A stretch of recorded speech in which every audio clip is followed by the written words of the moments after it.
Hey there, welcome to episode 168 of the Cafe Genius Impresarios audio program. I am your host, Dan Hugo, as usual. We're recording this at 12:28 p.m. Pacific Daylight Time. I may have said Pacific Standard Time this week. Now that I think about it, Pacific Daylight Time here in Greater Vegas on Friday, May 15, 2026.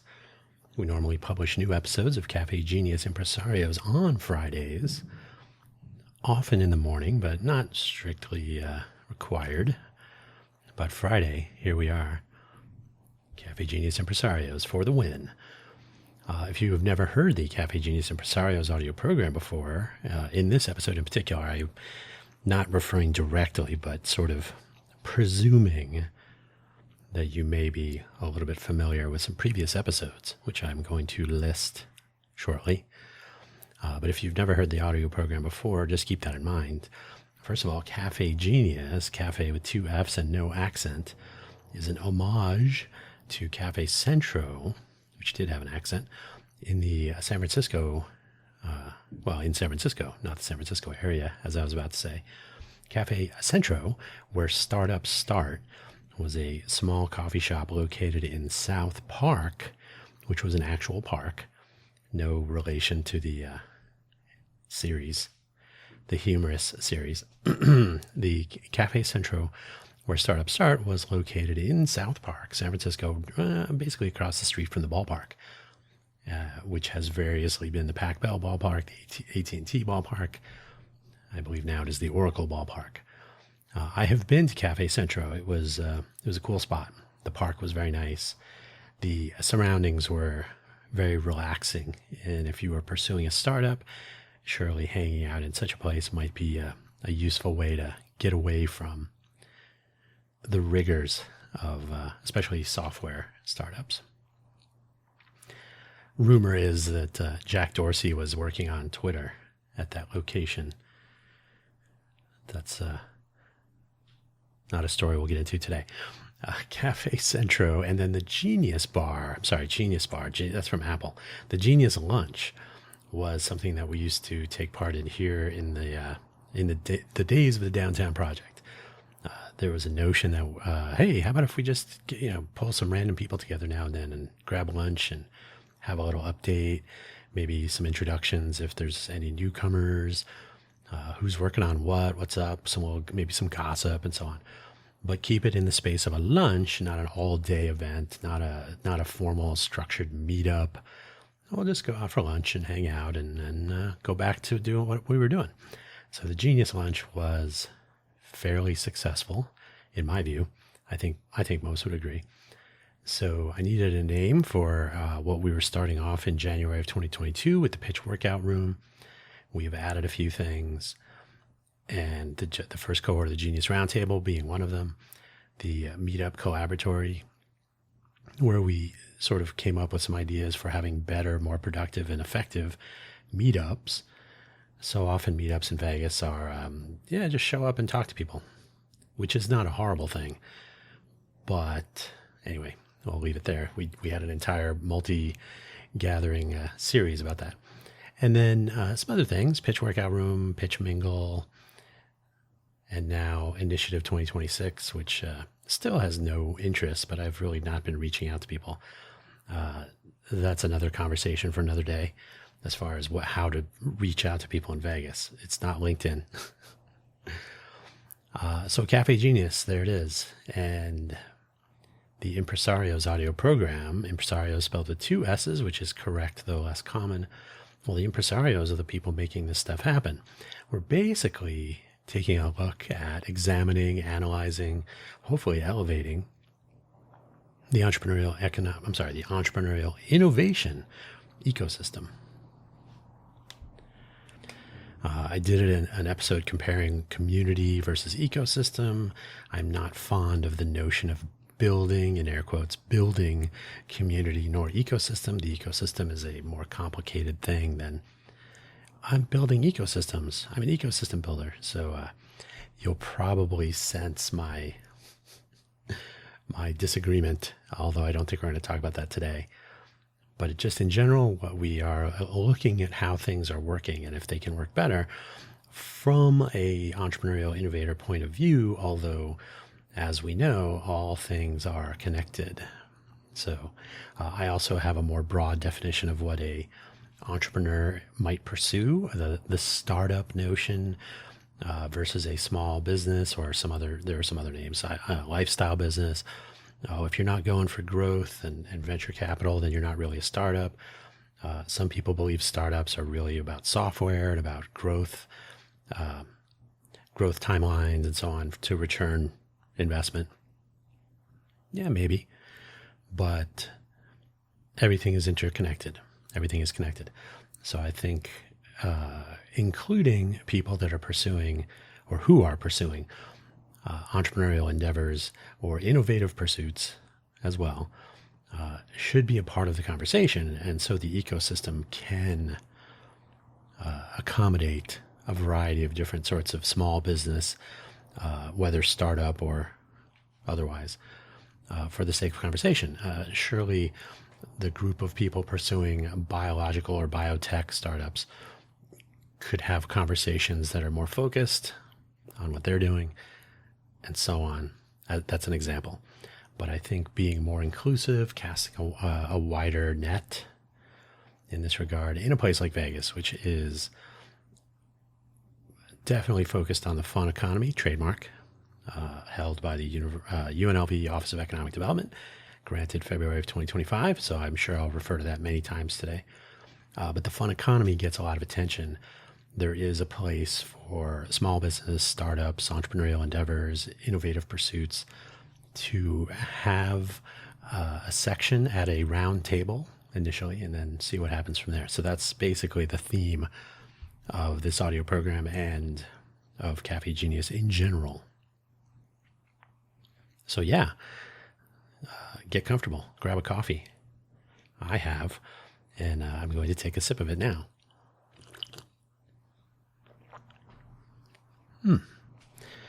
Once again, Major Dickinson, Pete's Coffee, beans ground here at home. This is a drip. I made a pot of coffee, half a pot of coffee. So we'll see how this episode goes. I'll warn you now, this episode may be a little bit long. It's if we go by the word count, which is my quick metric, I'm going to guess this episode will be over 1 hour, but we'll find out. Hopefully wherever you found this audio program, you're able to locate the episode description, which contains the show notes, including a brief summary. Actually, it's not brief today. It's a little bit longer. It's probably about 3 sentences, but it's a little bit long. Hang on a second. Okay, and then the links for today's episode. There are always at least two, the Cafe Genius homepage and my profile page that has links to everything I'm working on. Today, I'm also going to link to 5. I can still count. Yay. 5 previous episodes of this audio program, including 2 one is 2 weeks ago, but they're all fairly recent. You can listen to all of them. That would be fine also. We don't monetize these episodes, so there's really only more connection with you that could be achieved. So, on that note, let's begin so we can get on with our lovely Friday afternoon here in Vegas. We're getting to 100 degrees Fahrenheit. That's wonderful. The show notes and the summary is thus.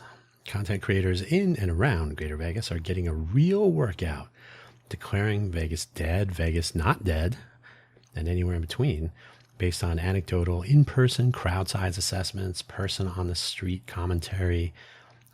People are fond of asking, how much was your bill? How much was your hamburger? How much was the water in your room? And so on, which is fine. I'm not mocking that so much as that's the interaction we have on the street. So it's not in-depth economic analysis. And various reports on visitor statistics, revenue and loss numbers, and a variety of statements made by a variety of people. We need to break out the probes and do some debugging, my opinion. The links for today's episode. Cafe Genius homepage. The Impresario's audio program is a part of the overall Cafe Genius experience. Cafe with 2 F's, CAFFEGENIUS.org.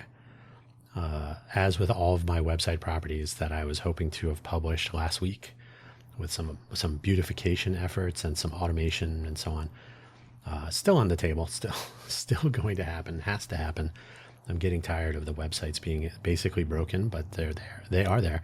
There's a lot more information to publish on Cafe Genius than the other ones, though, since there was the pitch workout room, pitch mingle, and then the Genius Roundtable, the first cohort, leading into what I hope will be the second cohort, Initiative 2026, and so on. So this particular website has more carrying of weight to do, but do check that out and keep it handy for the episode links. Hang on. My host page, if there were a guest, there would be also guest links. We haven't had a guest in a long time. The host profile page linking everything, that's my buymeacoffee.com/DanHugo page. It's a free-form link tree. There are links to all of my various audio productions, projects. There are some affiliate links if you'd like to support these efforts through purchasing products that I actually use. So all of the links on there are things that I actually purchase myself. There are Amazon links. There's a Cash Card link if you're a fan of Jack Dorsey to this day. I'm not, but the Cash Card is actually pretty useful. I use it all the time for groceries. So you can sign up for a Cash Card, or I think you can actually, if you are so inclined, you can fund the show a little bit, fund these efforts. Again, not really reaching out for money, but I also want to enable people. Well, Vegas is a city where gratitude is expressed in percentages. But yeah, do check out that the Buy Me a Coffee site, the Dan Hugo profile page. The Buy Me an Update audio program is published on Monday mornings. The origin is buymeacoffee.com. It's named for that, although it is also available elsewhere, but it's published initially at buymeacoffee.com/danhugo/posts. So yeah, check that out. The episodes that figure in, I'm not going to refer directly, so I'm not going to give you timestamps and whatnot. But if you're familiar, but more importantly, the links that are provided in each of these episodes in the link section may come in handy as well. So I didn't want to repeat a lot of stuff. I can just point you to recent relevant stuff. So the Show Me Data episode 166, that was 2 weeks ago. That's about data. The LVCVA gets all the attention. There should be more data, but there are some other data sources, the CBER. There are some other economic research groups here, modeling and assessments, highly paid consultants sometimes. Good Heart in Vegas is Good Heart's Law, episode 152. That is where when a metric becomes a goal, it ceases to be a good metric. So we were going into what that actually means in the context of Vegas. Your views may differ. That's totally fine. But that is something to think about for today's episode. What are Vegas KPIs and OKRs? Or OKRs and KPIs? So key performance indicators and objectives and key results. I was like, objects? No, objectives. Objectives and key results. KPIs are probably more familiar to people just in general. If you look at the LVCVA numbers that people talk about all the time, that's the Las Vegas Convention and Visitors Authority. They will tell you things like visitor numbers, tourism data, right? So 1.8% more people came to Vegas this year, or this month this year than this month last year. So key performance indicator, total visitors. That's an important number. It's a key performance indicator as far as how our tourism economy is functioning. But if we're trying to change it, does it still maintain its status as a reasonable indicator? So that's Good Heart's Law. And then objectives and key results are a little bit more aspirational. But it would be nice to know, is the goal to have more guests, more tourists, or is the goal to have people who do visit Vegas have a better time, stay longer, come back more often, and so on? That may drive some of the selections around, say, all-inclusive package deals, loss leader, promotions, etc., versus actual value considerations. So it's important to keep those both in mind. That's episode 146. Then we have cohesive coherence or coherent cohesion. That was episode 138.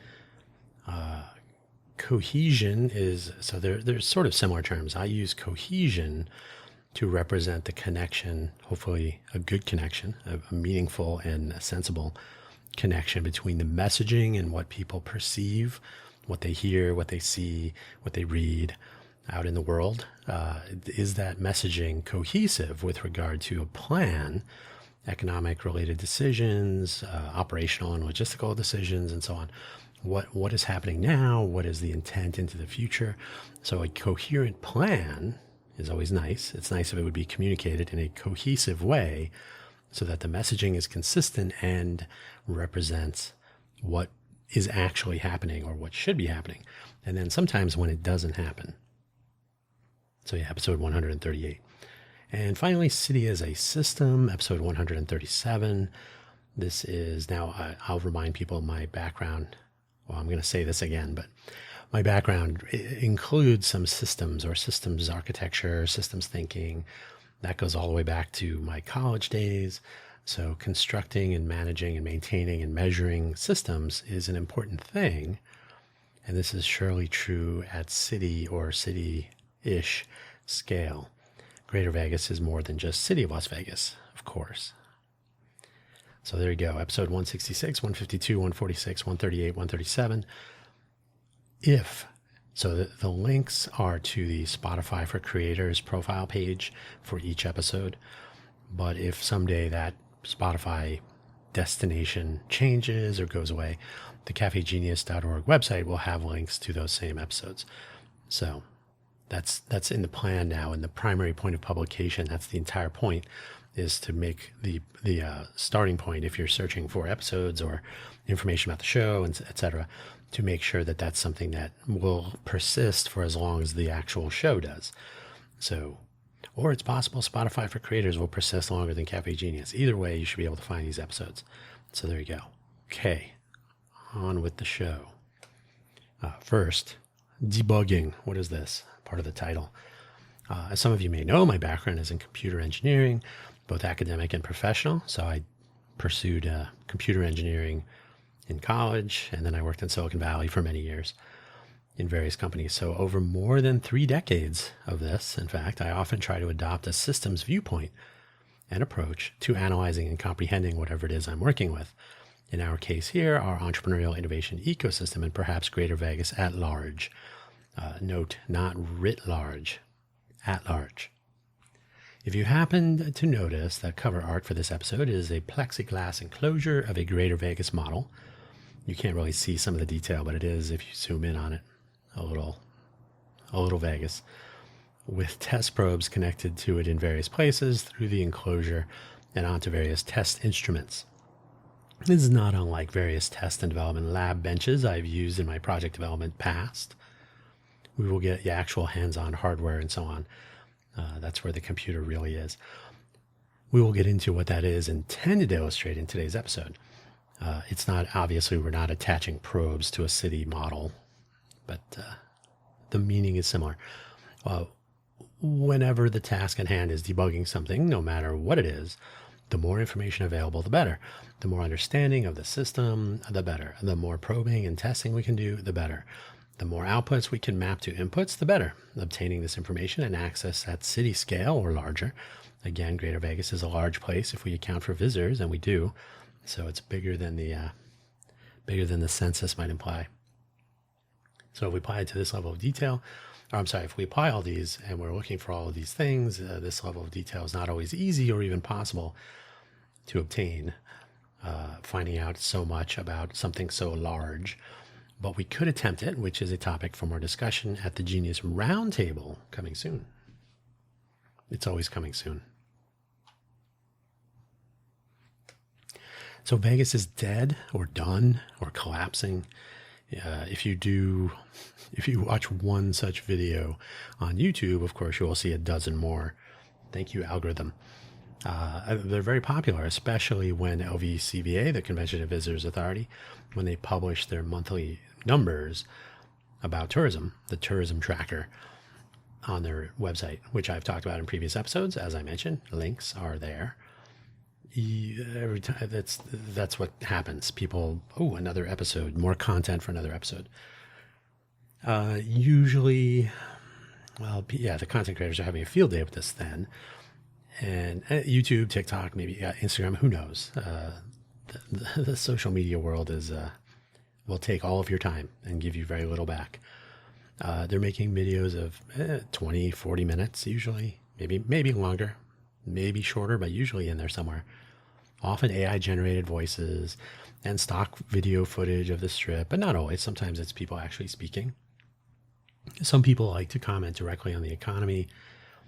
I don't know on what they are basing some of their assessments. So one of the things about debugging Vegas would be to have this data available to make claims, or to at least perform some analysis and then make claims on what you find. But make that data available, not simply, did you look at the stock price for Caesars? Okay, that's one input. There are more. But everybody is claiming that Vegas is over, stick a fork in it, pack it in, time to go. Every month. And by the way, the year 2000 will be the end of the world, etc. At month end, there is another cycle kicked off around the LVCVA tourism numbers, as I said, that are published at the end of the month for the full previous month, and then comparing it to that same month for the previous year. Each reported data point is an aggregate for that reporting month and the corresponding month for the previous year, right? So you're doing same month, 2 year, or 1 year span, comparing two different years. We've talked about this many times in previous episodes, so hopefully totally clear. The dire claims will occasionally be attached to images of empty casinos, maybe empty restaurants, occasionally spots on the strip, or maybe in other parts of Vegas, like downtown, etc., that appear to be empty, and that can happen. I mean, you position your camera in the right place at the right time. And the overall claim that Las Vegas is drawing fewer high-value customers than normal customers, which means fewer visitors, but perhaps equivalent revenue for properties on the Strip, downtown, and elsewhere. So in other words, there may be a shift in target demographics so that visitors who want to spend more money will do so. Fees and price increases and whatnot be damned, leaving the classic Vegas visitor, the normal person, you and me, out of the equation. Statements by property management seem to contradict that, maybe, but also claim that they are meeting their numbers. The research data published by LVCVA is opaque in this regard. We don't know directly per property and how each is actually doing each month. But if they, hey, we made our numbers, we don't have to worry whether we brought in 10 billionaires or 1,000 normal people, the rest of us. The on-par currency matching promotion in downtown Las Vegas for visitors from Canada and more recent rollout of all-inclusive package promotions at some properties are a more tangible indicator regarding some of these demographic segments and whether they are missed. It could be slightly confusing with a term like a high-value customer. And I don't know how consistently that's used, but the value customer might be a customer seeking value for their vacation or entertainment dollar. A high-value customer, from a resort property point of view, is a customer who will spend more money with reckless abandon, perhaps. And so they will not be overly concerned with a $50 per night resort fee and additional taxes on these and pricing increases and so on. So it depends on perspective, of course, but there appears to be a trend that you will find in many YouTube videos mentioned that Vegas no longer cares about normal people. They're only going for those with more disposable income and a willingness to bring it to Vegas and leave it here.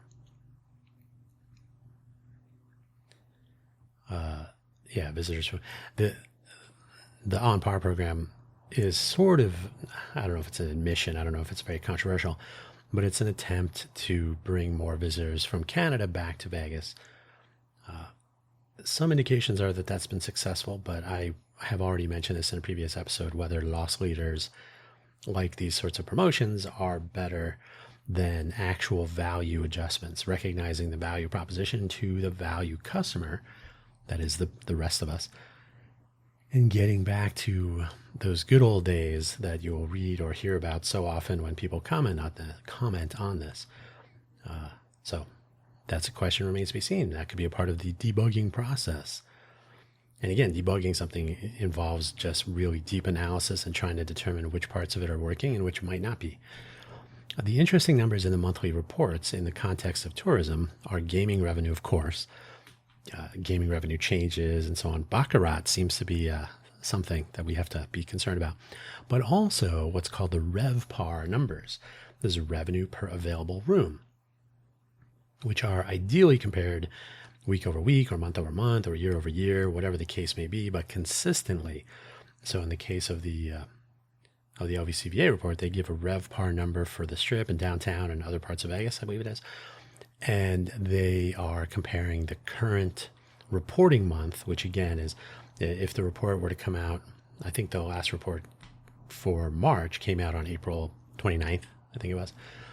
So end of April, the report, the current report is for March, and it compares, for example, the RevPAR numbers March of 2026 against March of 2025.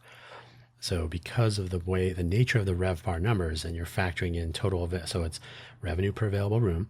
So total room inventory is given as one of the numbers, and room rate.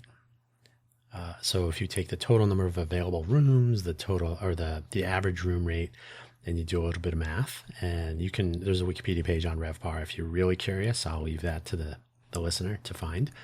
Just type in RevPAR, you'll get there. So room rate and available room inventory can change. So you can compare all of those numbers, same time frame, year over year, for example, which is what occurs here. So you can't really easily compare like an arbitrary Friday in one month to a Friday in another month and so on. So you basically compare them consistently, in this case, year over year, same month. Something like that. The effect, though, is that you end up scaling these numbers based on, because Vegas will tear down a resort and build a new one, the total available rooms might be down and then back up. I've seen a number as high as 155,000, and now it's 150,000. I could be wrong on the 155. If you can find the archival data, I wish LVCVA did a better job of this. Publishing it as open data would be nice. They've been recording data since 1970. If you look back far, you'll find total rooms was 30,000, something like this. So Vegas was not always as big as it is.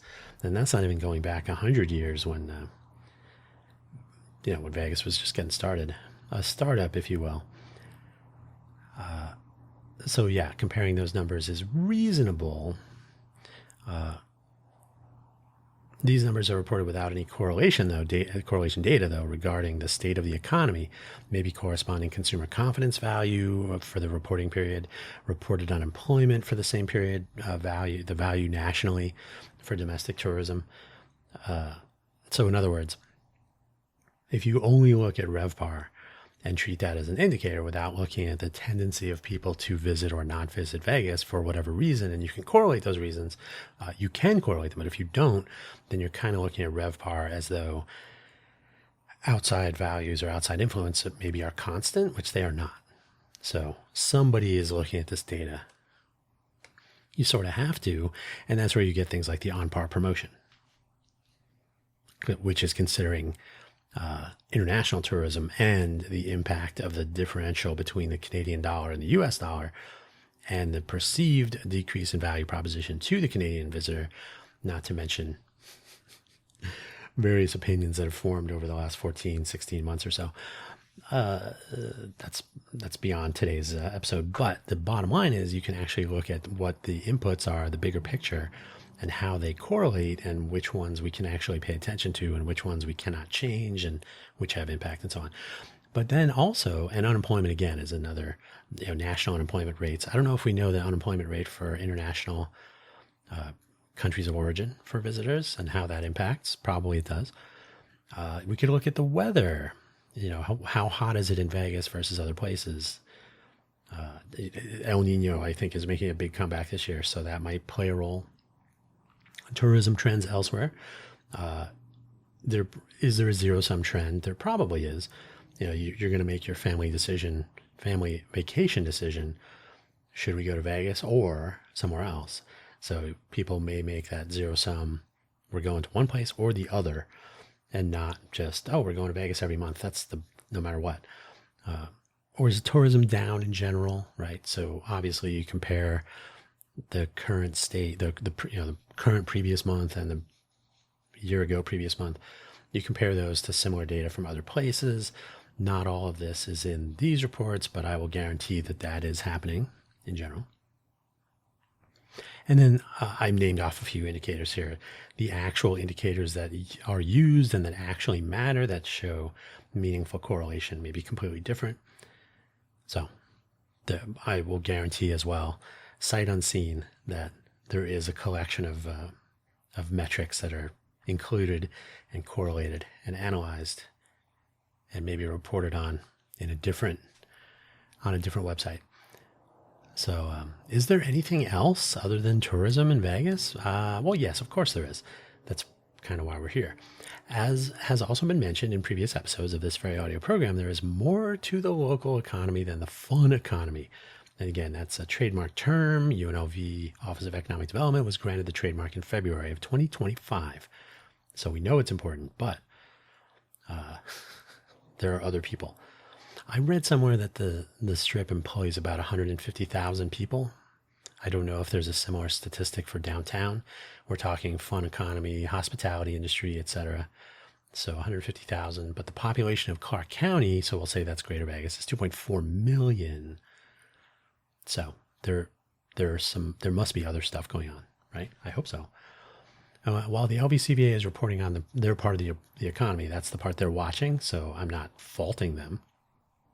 The impact of changes in the fun economy, or in those numbers that they report, what is being illustrated, what is being reported on, is one element of a larger economy. So when we're reporting on that part of the economy that they are watching, the impact of changes there are not so clearly described in a similar and recurring way. Local unemployment is a good start. That one always gets updated. And how fun economy unemployment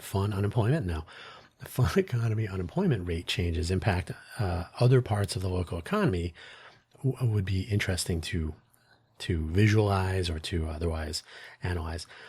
So in other words, people with less income not spending so much, probably locally, which leads to more businesses and individuals having less money, which means less money to spend, leading to on payroll, for example, leading to hour reductions in force, layoffs, headcount reduction, maybe business closures. And we read about those every once in a while. The ripple effects of fluctuations in the fun economy are not often reported so starkly.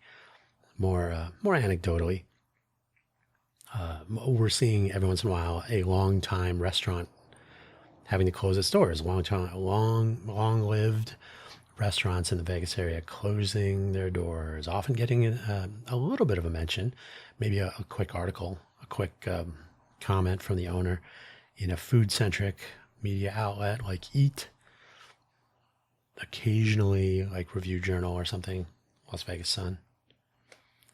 But those details may be lost because YouTubers are not creating video with AI voiceovers of restaurant closures. Right? Just only that Vegas is dead. There is a lot of focus on the Sphere, how it's doomed. That's a monthly report. Look, the Sphere is doomed again. Every month, they should have shut down 12 times already. Yeah, where is this data coming from? That's one of the things. Some economic data is captured by the CBER, or Center for Business and Economic Research at UNLV. I've mentioned this in the Show Me Data episode, and by other organizations. But not all of this data is reported consistently from what I can tell, as we discussed in episode 166 of this audio program, which is, as I mentioned, Show Me Some Data. Let us hope that we might have access to local and correlated non-local data regarding the local economy and resource availability, especially since we are concerned with the entrepreneurial innovation ecosystem, which is a part of Greater Vegas. So we really want to have a lot of the data blanks filled in consistently. Personally, I would like to track down a data set for previous years that matches more recent and current years for a variety of data points rather than executive summaries and similar from LVCVA and the CBER and other outlets, so that we can all look at the same data. I will point out there is a published report, The Economic Impact of Southern Nevada's Tourism Industry. Got a little typo, space. Tourism Industry, which is linked in the research tab of the LVCVA website. So if you can find that lvcva.com/research page, they don't make it easy to deep link to things, but you'll find the tourism industry report. It's current apparently through April of 2025. So it'd be nice if if a lot of this data would be updated monthly. As is typical with these sorts of reports, there's a lot of attention paid to the visual presentation, the graphics and artwork, and I'll use hype. There's a lot of hype. So having something, and it's a PDF, having something like that is more website-ish, that is updates based, is a data-driven collection of web pages. You'd have this data updating more frequently, not published once in April of 2025 and not updating after. So, point of contention, make a note of it. So that report there does offer more than a 1-year comparison, though in this summary fashion. So in other words, it's not doing any sort of deep diving on some of the more granular data. It's looking at tourism and revenue. These are fine. It is worth skimming over, but it is now arguably out of date. If it's brought up to April of 2026, maybe it might be interesting. It points out that 2024 was a very good year, and it was. 2025 was, by comparison, not a very good year, but it only goes through April of 2025. So now we know just how bad 2025 is by comparison, but how bad was it really? That's Goodhart's law coming in again, right? So are the measurements the goals, or are they just the measurements? Should we be looking deeper? Okay, I digress. So the report does offer these things. It might be interesting to apply some of the correlation analysis to, say, RevPAR and gaming revenue matched against monthly economic indicators, as I listed earlier, maybe national unemployment, tourism rates for other destinations, consumer confidence, and so on and so on. As well, include local data from other non-tourism economic elements reported in a consistent fashion as the LVCVA does, so that conversations around these trends can be based on a deeper data pool, not on speculation. I wrote on not speculation, which probably is not too far from correct, but not on speculation. A lot of YouTubers are speculating, hence the terms like Vegas is dead. Look at this, they're down 1.9%. They're dead. So it's all over. What we can observe at large is content creators and even journalists and reporters composing articles with a quote or two and some references to LVCVA tourism data. The quotes often come from resort management or maybe individuals commenting on the price of their bottle of water in the room, etc., which are outrageous, by the way. The prices, not the visitors. So they reference the tourism data and some speculation around future up or downsides, and we really should all have access to a more complete data set on an ongoing basis, and it should be published as open data for anyone to look at. I've talked about open data a lot in the context of the Innovate for Vegas Foundation, of which I'm the managing director. That's an entirely different program. You can find that on my Buy Me a Coffee profile page. The take home is that the Code for Vegas organization, which has become the Innovate for Vegas Foundation, basically took part in forming the open data platform that is still in use today for Greater Vegas. It has moved to the ArcGIS platform, but if you look for Open Data Las Vegas, you will find it. And I have talked about this again in the Let's Innovate for Vegas series of programs. Publishing these things as open data on an ongoing basis makes it available, the data makes it available for everyone over time, not as PDFs, but as actual data that can be included in analytical tools and so on. What else does the data tell us? So again, we should have a lot of data that is not tourism related, but similarly consistently reported from Chamber of Commerce, LVGEA, others. How many businesses started? How many closed? Traffic that's not related to the Strip or to downtown, so you can take other measurements about how many people are visiting the greater Vegas area and actually visiting the rest of the region, not focusing entirely on the fun economy. I know that's sacrilege, but it would be good to know. Lots of focus on tourism and visible crowd size, maybe a little less focus on other aspects of the local economy. The LVGEA, that's the Global Economic Alliance, which is a public-private partnership that helps to measure and drive economic decisions. In the Washoe County, you have EDON, which is I always forget the name of what that stands for. The Economic Development Association or Alliance of Western Nevada. I think that's something like that. EDAWN. But down here, LVGA does look at the key industries that are under the economic diversification umbrella, which has been, the umbrella has existed since 2018, if I can speak. It's getting tricky. And the focus on particular key industries, I think, has been sort of dialed in more recently. There might be a few other places, pieces where we could find those pieces of data around professional sports developments. The moving, I think another professional sports team is coming to town. It escapes me. I know there's talk of basketball. Of course, there's the baseball stadium under construction for whatever the A's will be called, and so on.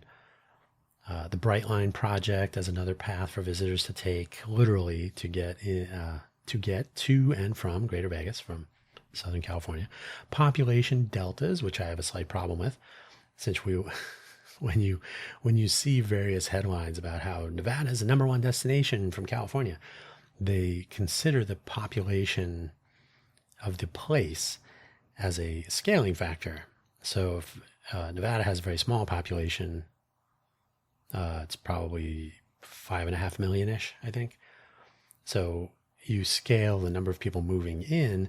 So if 10,000 people move to Nevada and 10,000 people move to Arizona, which has a higher population, the same number of people have moved, but because Nevada is a smaller state, they rank that movement of 10,000 people as higher, more than to Arizona. So you always have to look at those numbers if you are looking at them. Don't get me started. Whatever else we can track down, though. So these various pieces of data would be interesting to just be aware of and make them available to people in a consistent way. There may be some gaps, there always are, but suppose we have piles of data. Where can we start? So what else can the data tell us? Again, well, what else can we track down? Should we be gathering subjective data like what local confidence might be in some of the top-down decisions happening to encourage more tourist visits, or building out sports facilities, or tearing up roads, I guess, for particular sports? Do we tear them up or tear them down? I don't know. And how these actions impact smaller businesses that are not always on the radar with such regularity and detail, right? When do you hear about some of the bad news? Well, certainly not before. You're going to hear about it later when class action suits and other legal action, or access to a reporter who cares to report on the comments from small businesses that lost money because of dollar signs, bigger dollar signs for bigger players. Anyway, suppose for a moment that we could have access to the same level of detail captured and reported by LVCVA for tourism industry, but for other industries, other types of businesses here in Greater Vegas, and how they all move around the numbers in relation to each other each month. add in a layer of subjective feedback, which you may have heard me describe as a rolling introspection, where we can look at the numbers and the vibes. I don't really like that word, but it's what the kids are using, so sure, the vibes. And perhaps more interesting, longer term trend lines, which will almost certainly show potential relationships between different parts of the local economy in relation to other parts over time.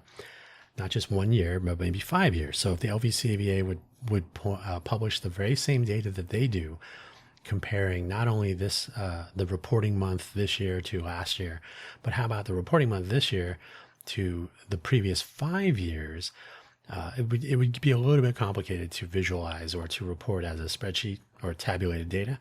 But what if you could say, here's the trend line over 5 years, and you would have to take a look at, 5 years would leave out the pandemic start, but the pandemic, and by the way, that the impact of tourism on the economy, Southern Nevada tourism, which I referred to earlier, it does show steep V-shaped graphs. So it becomes visible, and you can see the relative values more clearly when you compare over a longer period of time. If you've ever heard somebody, they decide that a run rate is available and can be bragged about after 1 month of data, like, based on this month, we have an annualized, revenue rate of whatever. Well, that's a very short period of time. I think year over year comparisons are interesting. What if you compared 2023, 24, 25, 26? As a matter of course, it might paint a more interesting picture. It might be more clear. It might be more dire, but I think a longer time period of evaluation might be useful. And by the way, this is well beyond today's topics, but there may be a window to apply, and that's where you scale different values using like a Hamming window or a Hanning window or similar. So you would say, last year's values are the most important by comparison as we're running this windowed analysis, and the 2 years prior are less. So you apply this different sort of, it looks like not quite a bell curve, but something like that. So who knows? And honestly, it'd be interesting to know what sort of analysis the LVCVA is doing over periods of time and what they're doing internally versus what they actually publish in the reports. So for another time. Where am I? Longer term trend lines, which will almost certainly show potential relationships, like I said. So if you could actually show what is the 5 years for the startup elements of the local economy, for small businesses in the hospitality industry, for small business retail, for zero employee services and other small businesses, as is the case with the national average, or the national rate. There's something like 80% of small businesses certainly in Southern Nevada, do not have employees. So you have solopreneurs, single person businesses that hire contract labor or outsource, etc. What's happening to those, etc.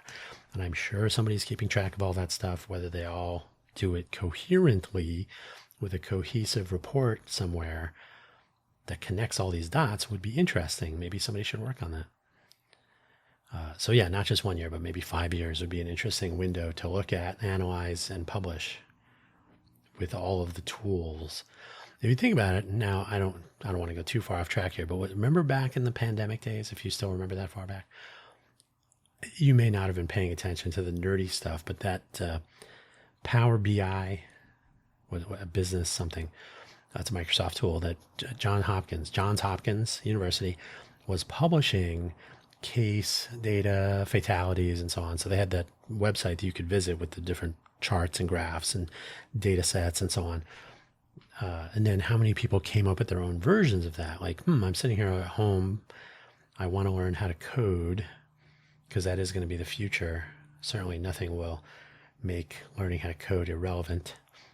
So everybody was making their own versions of that website in different ways. So it's not hard to do. We just need the data, and then we can start coming up with different visualizations. And guess what? If you make the data available, people might have better ways of illustrating or explaining these things other than a AI voiceover, YouTube video. Now, it would help a lot if we knew what the OKRs and KPIs might be, not only of Vegas. I was more general in that episode, starting with the tourism industry. It is easy to say that we want bigger numbers this year than last year. Okay, great. Smaller numbers, bad. Sure. Negative numbers are bad. Great. If the LVCVA is reporting on KPIs, key performance indicators, what is the real difference between 1.7% and 2.1%? And should we be hoping for 2.5%, or is 3.1% the better, more reasonable value that gets us out of some trouble, or whatever it is? Which news is the good news? Which is the great news? And when should those YouTubers be taken seriously when they declare the end of Vegas? Apply these sorts of heuristics to the larger data set I described moments ago and report on the state of affairs of this larger data set just as regularly as LVCVA does with their data. In the context of OKR and KPI analysis, objectives and key results and key performance indicators. Analyze where we're trying to get to, what our KPIs are telling us about where we are, and then how are we going to get where we want to be if there's a big error, so that more realistic assessments of the current state, not state of Nevada, but the current state of affairs, might be topics of discussion with maybe just a little bit less speculation. They'll keep the stock footage in those videos, as some of it looks pretty cool, and you get nice little aerial views and some wandering around places I should visit more often. We have 2 more sections, so hang on, probably another 15-20 minutes. So once we have all this data, then we debug. Okay, if we have some idea what the OKRs and KPIs are of Greater Vegas, so that's a broad statement. It seems likely that all involved have their own. So any actor in this model, from property management on the Strip or downtown to the LVCVA as an organization that's overseeing and trying to tune that part of the economy and the ecosystem involved in it, 2 large companies that are in this area, 2 smaller companies in this area, 2 startups and small businesses, to the LVGEA, Global Economic Alliance, to each city and county economic development staff and their city councils and county commission, and so on, and so on, and so on. So there's all kinds of objectives and key results with various types of motivation and hopes and goals for outcomes. And then what are they doing to analyze this data and measure it with KPIs? We can establish, if we have all this, what is supposed to be happening and how those targets are being measured. Catching every detail is tricky, of course. We can only really look at the parts of the big picture which are observable, that we can actually see. Not every actor in this process, I'm using actor in the general sense, so anyone who's participating in all of these goings on, not every actor in this process is going to disclose enough information, but we can get enough to get started, I think. So we can make an assumption about these plans that they are coherent, and through observation and other debug methods, we may determine that they are, maybe. So we'll make the presumption, then we'll see if we can prove it to ourselves. Or we could also assume that they are not coherent and prove ourselves incorrect if we want to be falsifiable. Maybe not. I don't know if we have enough, but we could see. We can take the step in that direction. So what coherent means is probably a topic for discussion, perhaps at the Genius Roundtable. So what coherent means in this context, which I will not stop plugging, by the way. So Genius Roundtable, think about it. Another part of the big picture is the messaging about it, or how it is described to the people of Greater Vegas in relation to the possibly coherent strategy and outcomes along the way, by way of a cohesive communication effort. Here in Vegas, that likely means, sorry, I got to fix a little typo here. Here in Vegas, that likely means LinkedIn posts, yay.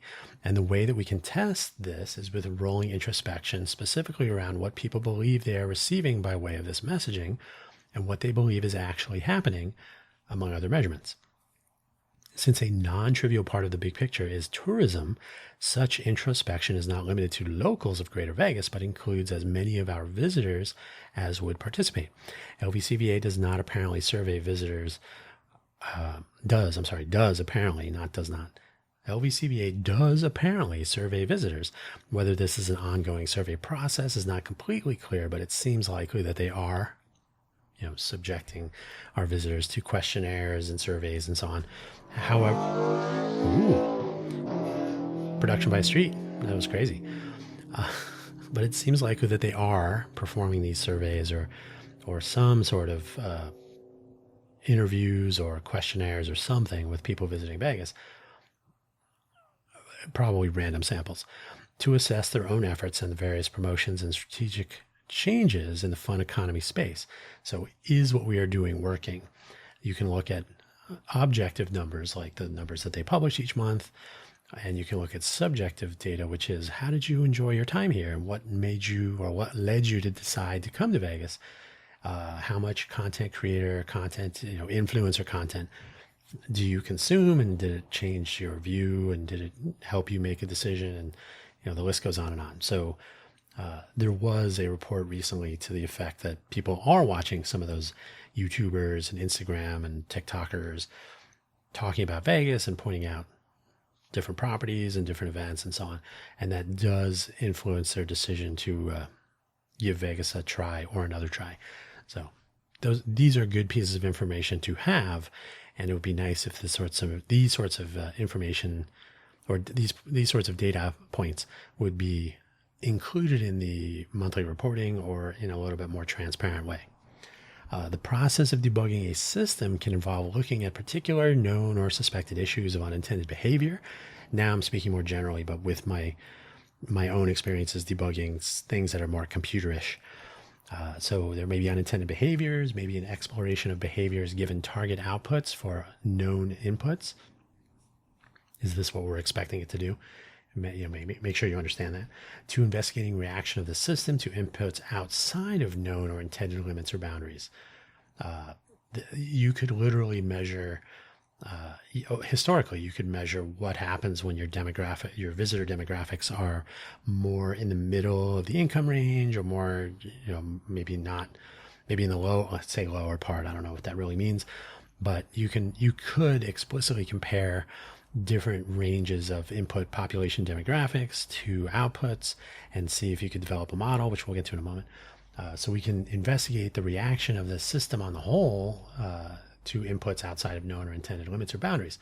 So what happens to small restaurants off the strip when there are fewer people working on the strip, which may result from fewer visitors to the strip, with more of the visitors in the upper part of a economic demographic, right? So now you have to pay fewer people. There's less money circulating locally off the strip or outside of the fun economy.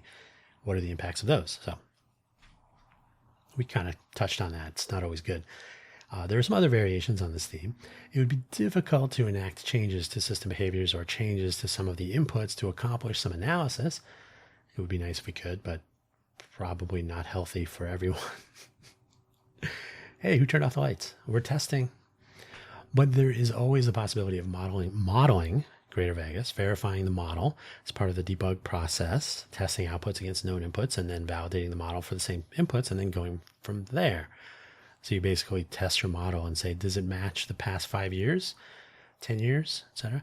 So that's where having inputs that are relevant, even though they're not local, would make a difference. You don't want to build a model and say, hi, how come this is, we have totally fit the model to the local data, but then when the economy shifts for the country or global tourism trends change, our model doesn't work anymore. Well, you have to account for those when you're designing the model. So you need to have that data.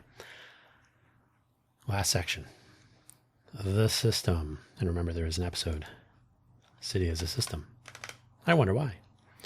Greater Vegas is a system, at least it's at least complicated, in some ways complex.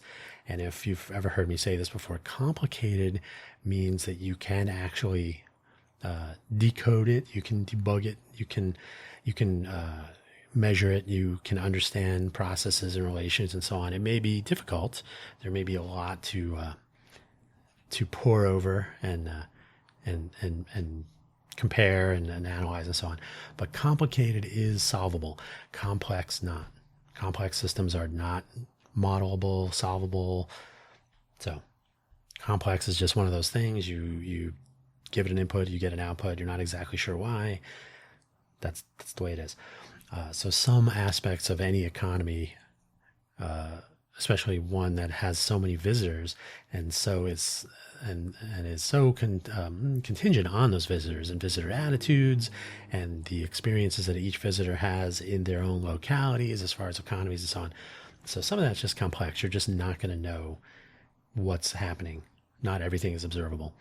So our ongoing analysis is always going to be interesting, I think, if I can use that word. Interesting, not I think. Since a transient tourist or visitor population plays such a pivotal role in how our system functions, I don't even know if there is one system, but it's multiple systems within. It is obvious that we should be including this part of our population in ongoing analysis. So yes, we do talk to our visitors. You have to. So we need to make them an observable part of the system, which means interaction, survey, feedback, etc. Sentiment analysis is possibly a part of the current analysis. Watching for comments on various social media platforms, for example, reviews on review websites, was it TripAdvisor, Yelp, others. But we can also ask people directly, which would be a part of our debug process. The question is, do you ask them in person, which can skew your results? Because especially if there's a camera present, people may edit themselves, or they may be more performative. They may express more frustration over a particular thing for the sake of being on camera, but it's the C-SPAN problem. But if we have an online resource people could visit at their leisure, that might be a totally different experience. The system is big with a lot of moving parts. It could be argued that a lot of attention is paid, a lot of reporting, analysis, and editorial comment take place around the LVCVA published data each month. And I would tend to agree with that, arguable on that side. And it is arguable that given the size and nature of the fun economy and the perception of on the world stage that Las Vegas is the fun economy, in my travels when I was working for Intel, some people would ask me that, what do you do in Vegas? Isn't it just gambling and partying and stuff? Well, yeah, obviously. It gets the attention. That's where the attention goes, to the fun economy. However, there are other parts of the Vegas system that should be and need to be analyzed and reported on, especially how they all fit together in a data sense, so that there are connections made between what is supposed to be happening and what is happening, and how locals benefit, or how people that are trying to accomplish something benefit more specifically, or how they do not. Hey, I want to start a business in the Vegas area. You will see a lot of, sometimes there's some hype. It has the largest number of this demographic that's able to start businesses or find funding and so on. But I don't know if I trust those reports. They're often warm introduction surveys, so it's not a completely random population, and it's not ongoing, so you're getting a snapshot, etc. I produced an episode of this program about the Vegas bourgeoisie. This is something to think about if you're interested in that pursuit of becoming one of the wealthy decision makers and so on. We'll talk about that at the Genius Roundtable if I can plug that again. So consider joining in the conversation. Communities of practice for the win. But the bourgeoisie, these are the people that benefit from events where other people who are in the proletariat, like you and me, are going to say things like, hey, wait a minute, I lost money on this. This kind of screwed me up. I had to shut down my business because of everybody winning so much. Finally, final bullet point for the final section. Finally, the debug process in my line of work is about understanding why a system is not working as intended or is behaving in an unexpected way for some types of inputs. Applying this to a city as a system with expected system behaviors and predictable outputs based on known but possibly unexpected inputs. For example, a pandemic and its impact on a global economy and tourism comes to mind as an example to think about. Most are less extreme, though, luckily. Allowing the population at large to participate in this process and making ongoing results of these analyses visible is, in my view, an important part of a functioning, smart city, which Vegas would like to be someday, I think. To coin a phrase, smarter, smart city. We should have a whole challenge about that. Maybe we should do it through the year of 2027. I think when it comes to visibility and observability, more is better. So transparency, essentially. We should be able to see more of the data and correlate it for ourselves. It should be published as open data, to be honest. I'm sure lvcva.com would claim some of it is proprietary, that they don't need to publish it in such an open way, but I think it actually would be a public service. Yeah, who knows?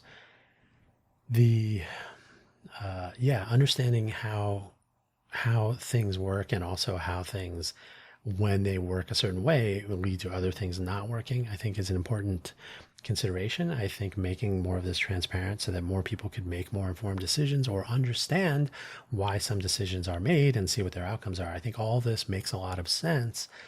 And so we should have a debugging mindset. In other words, how can we plug in some probes to gather more data? And then what can we do with that data? What can we look at in all sorts of, what kind of unanticipated outcomes or analysis results might we find if we sort of open the floodgates and let people take a look at it? I'm sure academically, there are no doubt students at UNLV, possibly the CSN, College of Southern Nevada, maybe Reno even. Reno, the best little, what is it, the biggest small city or whatever it is. Reno has an entire fun economy as well, probably not trademarked, but they could do similar analysis in the Reno area and take a look at how the gaming and entertainment industry and hospitality and so on play a role, cooperating or maybe not cooperating with other elements of their economy in that region. That's something EDON could drive, perhaps. I don't know if LVGEA is driving that down here. I don't really get the sense of that, but it's hard to say. But this is something that entrepreneurs can take on, because you know what? If a true entrepreneur sees a problem, we try to solve it, or we try to figure out, like, because if it's getting in the way, obviously it needs to be fixed or worked around. So I often talk about that as a matter of course across many episodes of this program, so you'll hear that again and again. But the take home, we should have a better understanding of an economy if you are intending to, or if you are already pursuing an entrepreneurial endeavor, a startup, opening a small business, whatever the case may be. So if nobody else is doing it, we should do it ourselves. And that's the take home message for today. Thank you for listening. My clock shows 1 hour and 8 minutes. That will come down a little bit with some silence truncation and other such things. So about an hour. It was a little bit quicker than I thought. I thought it was going to be more like an hour and 15 or 20 minutes. So there you go. Thank you for listening as always. Don't forget the Genius Roundtable, second cohort, any day now. We have to have people interested in participating before we can really kick it off. Will the Genius Lunch ever return? I sure hope so. My first attempt to reach out to people, sort of friend of a friend outreach, did not get very far. It was disappointing, but there are 2.4 million people in the greater Vegas area. I reached out to about 10 or 15 people. That's exactly 0%. So there are a lot of people doing interesting things, and we just have to find a better way to reach out to them, engage with them other than LinkedIn. We'll talk about that another time. All right, take care. Thanks for listening. Have a great weekend or week or whenever you're listening to this, and thank you for listening to it if you are. Take care. Bye-bye.